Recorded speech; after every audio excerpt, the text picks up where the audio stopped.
2007-2008 financial crisis and Starbucks' overcoming. The contents we're going to be seeing today is Starbucks' brief insight. What is financial crisis? Starbucks before the financial crisis. The impact of the financial crisis on Starbucks. Starbucks new strategies. Starbucks after the financial crisis. Starbucks today. And finally, our conclusion. Starbucks is an American multinational chain of coffee houses and roastery reserves. It is headquartered in Seattle, Washington. Starbucks opened its first store in 1971, and in 1987 it began to expand beyond Seattle. Starbucks has the most recognizable cups in the world: short, tall, grande, venti, and trenta. Three cups sizes have Italian names, which are grande, venti, trenta. This is because Schultz was captivated by Italian coffee bars, which instill a sense of belonging, exclusivity, and fashion. Howard Schultz is the founder of Starbucks. The founded year of Starbucks was in 1971, March 31st. Kevin Johnson is the current president and chief executive officer of Starbucks. Starbucks' products are perceived as some kind of reward because of their high prices. But people don't only go to Starbucks shops for the coffee, but also for the environment and customer service. What is financial crisis? A financial crisis is when financial instruments and assets decrease significantly in value. Businesses have trouble meeting their financial obligations, or also known as liabilities, and financial institutions lack sufficient cash or convertible assets to fund projects and meet immediate needs. Now, we're going to see a video that deeply explains what is financial crisis and specifically what happened in the financial crisis of 2007-2008. The financial crisis of 2008, or Great Recession, is considered the worst economic crisis since the Great Depression. Now, over a decade later, many are still wondering what has changed, and more importantly, how this type of economic disaster can be avoided in the future. It's difficult to define the exact cause of the 2008 crisis, but the collapse of the American housing market was one of the greatest factors. It started a chain reaction that led to the bankruptcy of the Lehman Brothers firm, and soon had a crippling effect on the American and European economies. But what happened? In the early 2000s, interest rates were so low that many Americans borrowed money to buy houses, causing house prices to increase rapidly. This episode is known as the US housing bubble and lasted until early 2006, when house prices peaked. The burst of that bubble is considered one of the main causes of the Great Recession. It started as a crisis in the subprime mortgage market and snowballed into a global collapse. The world economy experienced plummeting house prices and a sharp increase in unemployment rates. In the US, more than 8 million citizens lost their jobs, approximately 2.5 million businesses were devastated, and close to 4 million homes were foreclosed in less than 2 years. Income inequality and increased debt made many people lose faith in the economic system. The recession officially ended in 2009, but its immediate effects lasted much longer than that. The unemployment rate in America reached 10% in 2009 and only recovered to pre-crisis levels in 2016. The crisis brought the bank's potential shortcomings to light for the first time for millions of people around the world. But why does it still matter today?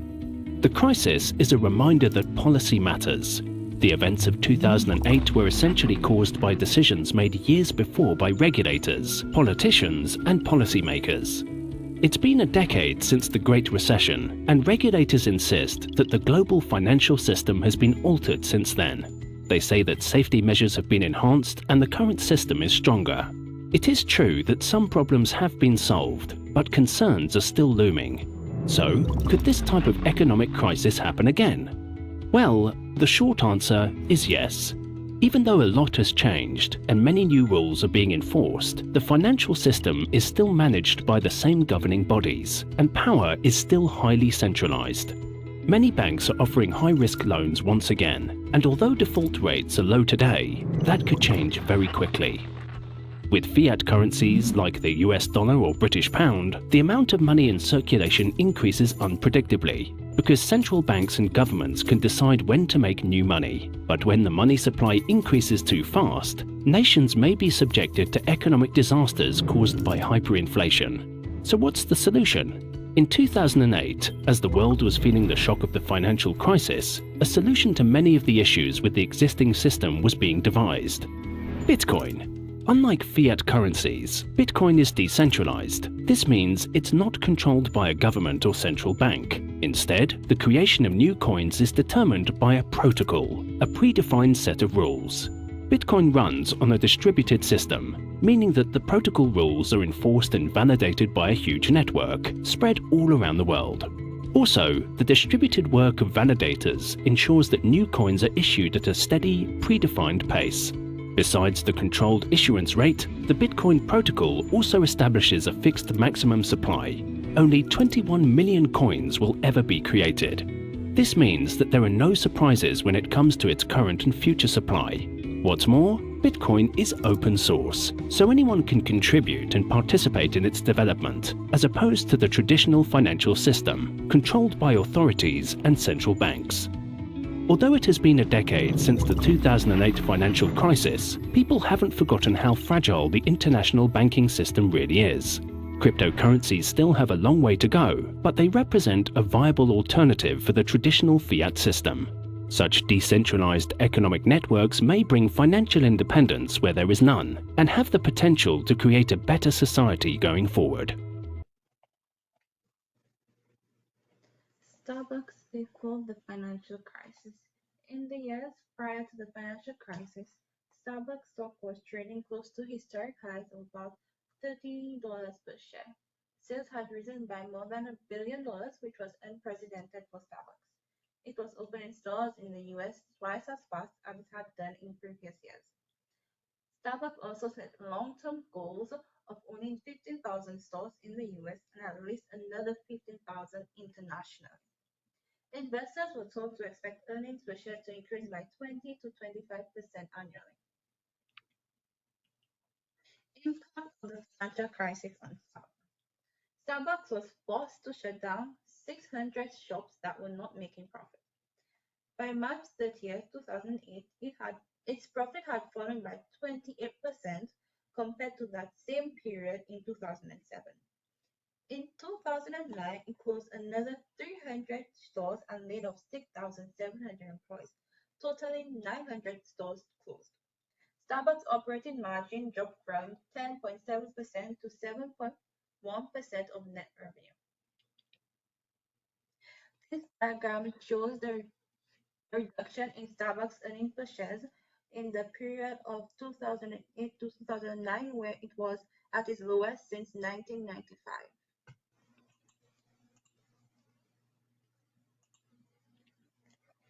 This article is about Fox News announcing Starbucks store closing in February 2008. The CEO of Starbucks, Howard Schultz, announced the 3-hour closure of all stores on a Tuesday afternoon for barista retraining. The purpose of this closure was to retrain all baristas so that they can provide the coffee customer experience that Starbucks intends to provide. The financial crisis impacted the company greatly that Fox News covered this event as a breaking news. In order to face the financial crisis of 2007 and 2008, Starbucks have adopted some new strategies. Starbucks embarked on a new strategy to turn the business around. The company shifted its focus from expanding the brand to enhancing the brand. A range of initiatives were introduced in order to process, including closing stores, expanding internationally, introducing new product and initiative, and rebranding stores. We're gonna see some strategies adopted by Starbucks. Some corporate strategies.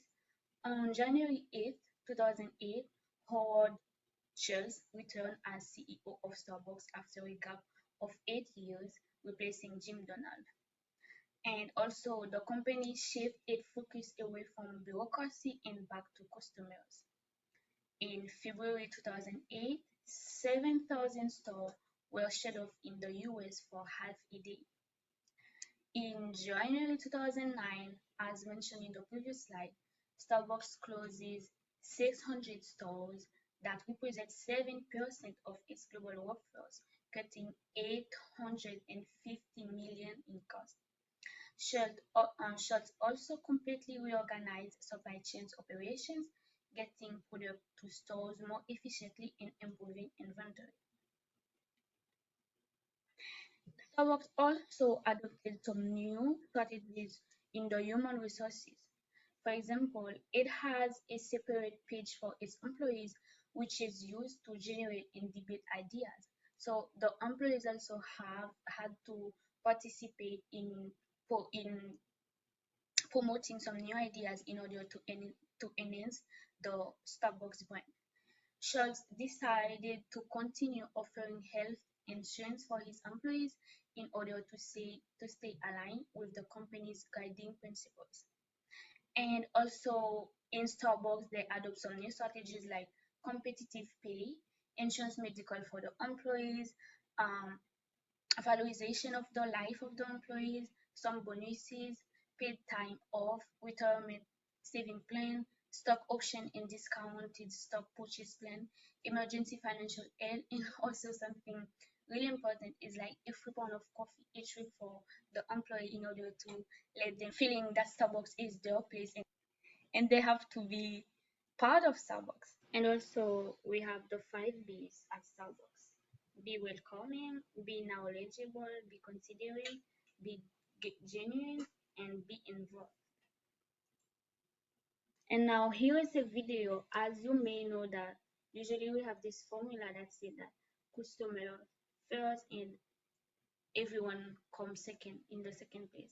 But in Starbucks, this formula is employees first, customer second, because according to the CEO Schultz, if the employees are not satisfied, they won't be able to provide good services to the customers. Let's take a look. The customer is second on the list. Coffee connects people with people. It's a bonding agent. Howard Schultz led the Starbucks legend.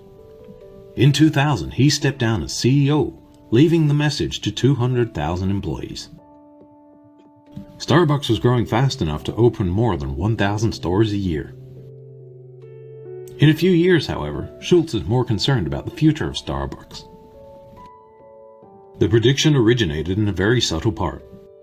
Most baristas could not remember the names of their regular customers, and store managers were busy making results out of obsession with menu items and interior decor. Schultz wrote to the Starbucks senior management about the crisis. Subject: a dull experience at Starbucks. But this letter was leaked to the media. Shark-like media rushed to spread all kinds of wild rumors about Starbucks' future. By the end of 2007, the financial status of Starbucks was beginning to decline as Schultz has predicted. A 42% decline in stock prices. Schultz returned to be a Starbucks CEO to handle this crisis in 2008. On February 26, he decided to close all 7,100 Starbucks stores across the US to refine the staff's coffee extraction techniques and remind them of identity. Loss of about 7 billion won occurred in the morning, and senior management all criticized Schultz as crazy. Schultz said, "The most important people at Starbucks is our employees, not our customers. It's not you who make the most contact with your customers, it's them. If management puts their employees first anytime, anywhere, they will look after their customers." During his revival, Schultz was forced to reduce health insurance for his employees. Starbucks also offered health insurance for its part-time employees, which was a huge annual budget of 400 billion won. Schultz cut down on health insurance. No one will blame you for that. It may be the best time to cut costs. Schultz replied, health insurance is something that should be strengthened by what I call a promise to myself. Around 400 billion can be covered by reducing the inefficiency of different parts. Think more deeply, everyone. If you don't offer value for your employees, your shareholder value cannot be sustained either. Schultz strongly responded that anyone who was against his philosophy would have to sell Starbucks shares. 2 years later, so what happened? Starbucks profits were restored in 2009. In 2014, it earned about 20 trillion won. The effects of employee satisfaction on customer satisfaction are frequent in all industries. We've heard too many proverbs about the customer is always right. However, high customer satisfaction is ultimately associated with the employee's work satisfaction. When frontline employees are strongly supported and feel satisfied by the company, they provide better service to their customers. And that's when the customer is really impressed. Everyone, think a little more deeply. In today's successful companies, employees are number one and customers are number two.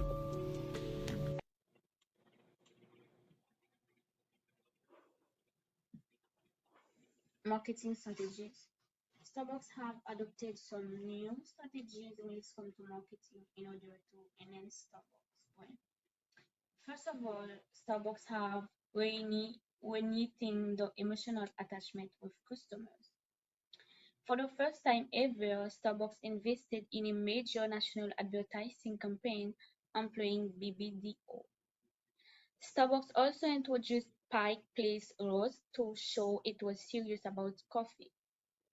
And also we have some initiatives like My Starbucks Idea, My Starbucks Signature, and that are some initiatives for customers to design their product. And also we have spawning like-minded communities like the Free Wi-Fi group, Story group, Comfy Chill group, or Frappuccino lovers. And also Starbucks soon realized that it had to project its cool element via social media-based marketing. So basically, Starbucks just turn to the social media in order to process those new strategies after the financial crisis, because it realized that Starbucks was about to lose the prestige that it has back in the time. Starbucks, that was the place where customers could go and have a fun moment with friends and family and everything. But after the financial crisis and other mistakes that have been made inside of Starbucks have been really have been really harmful for them. So they really based on the marketing strategies in order to enhance Starbucks again. And also we have some planning strategies. After In order to proceed after the financial crisis, in order to release from this big crash of 2008, so Starbucks soon embarked on a technology-oriented strategy. And also, Starbucks rebuilt its customers' relationship and showed the world that it cared for quality and consistency. Really important. And it also gave a leg up to the altruistic component of the brand, such as community buildings and care for the environment. When Schultz came back in the middle of the crisis, he seized the company's go-go expansion. He cut out nearly 600 million in cost, and for 3 hours on February 26th of 2008, as mentioned in previous slide, he orchestrated the closing of more than 7,000 American Starbucks stores for a training session for employees. And also we have some controlling strategies. The company has renewed its focus on quality, and many Starbucks stores were effectively debranded. The company also has utilized corporate social responsibility strategies to improve the brand image.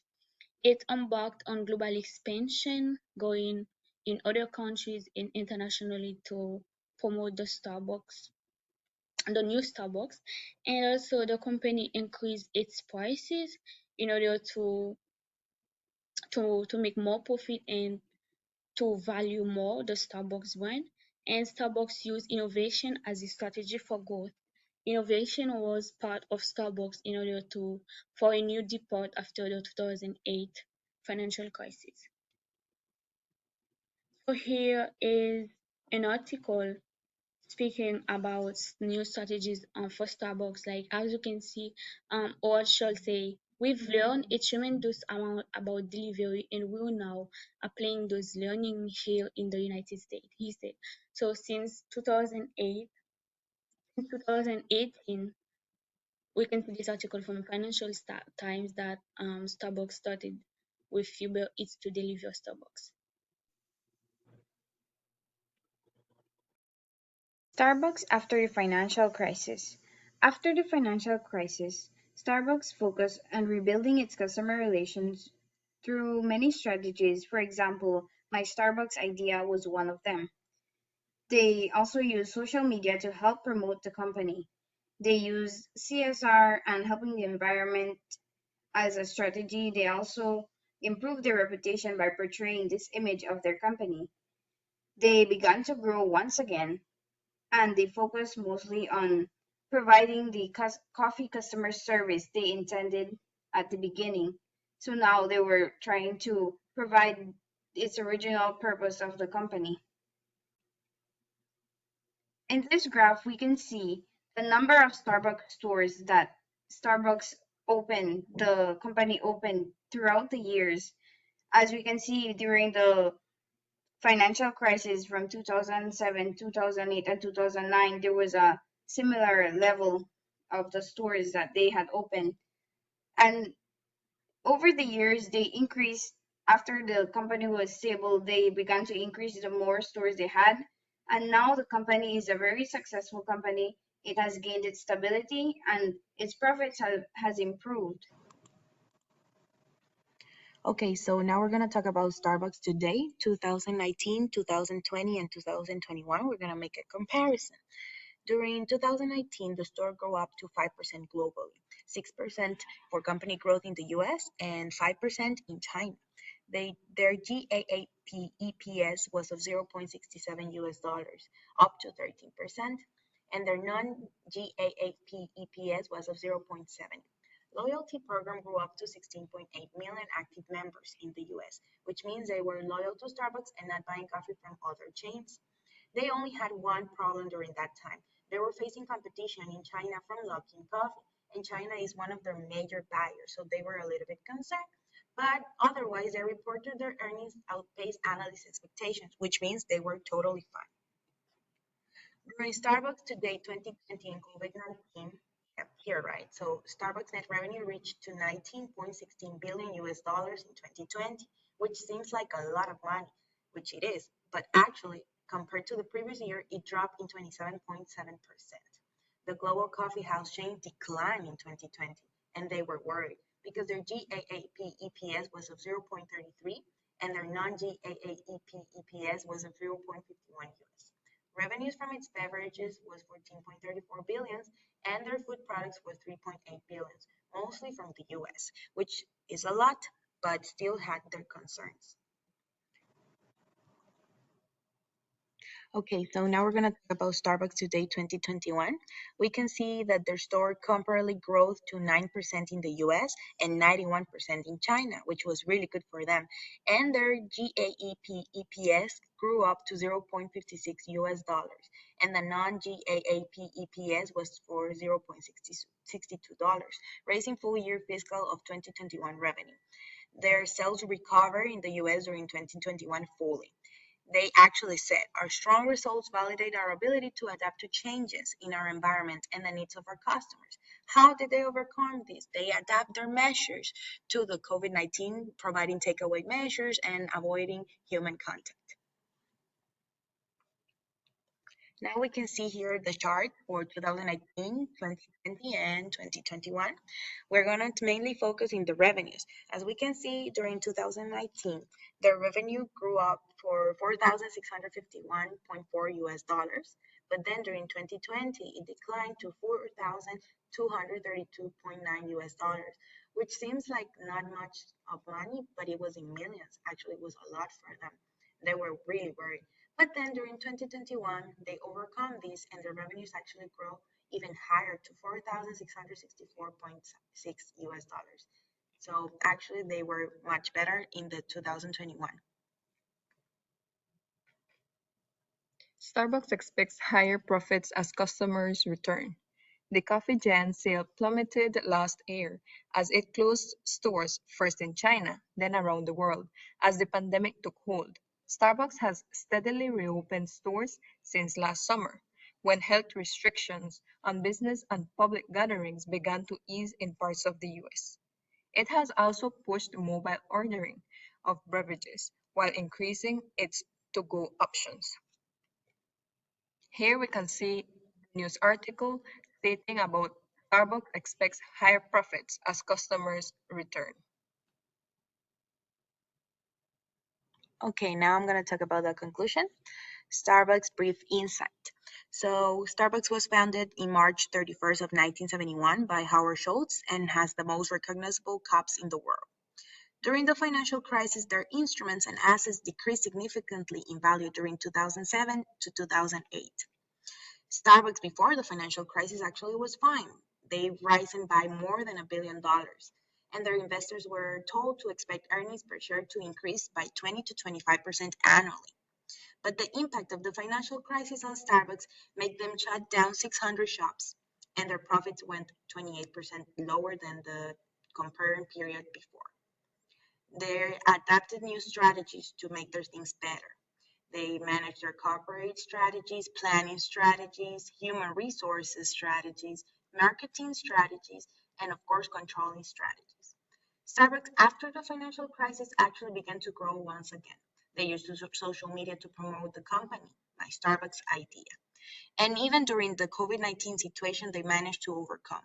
Starbucks is something we can admire. These are our references we use throughout the presentation. Thank you for watching.